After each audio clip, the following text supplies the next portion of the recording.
امیر المومنین حضرت علی علیہ السلام نے جب شام کی طرف روانہ ہونے کا قصد کیا تو آپ نے اس موقع پر یہ کلمات ارشاد فرمائے۔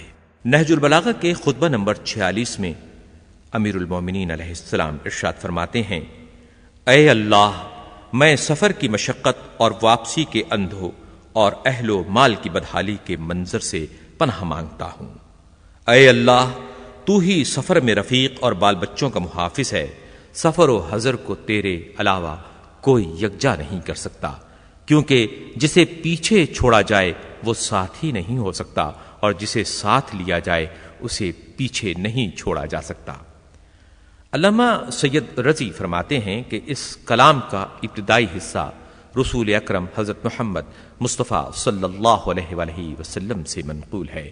امیر المومنین حضرت علی علیہ السلام نے اس کے آخر میں بلیغ ترین جملوں کا اضافہ فرما کر اسے نہایت احسن طریقے سے مکمل کر دیا ہے، اور وہ اضافہ سفر و حضر کو تیرے علاوہ کوئی یکجا نہیں کر سکتا سے لے کر کلام آخر تک ہے۔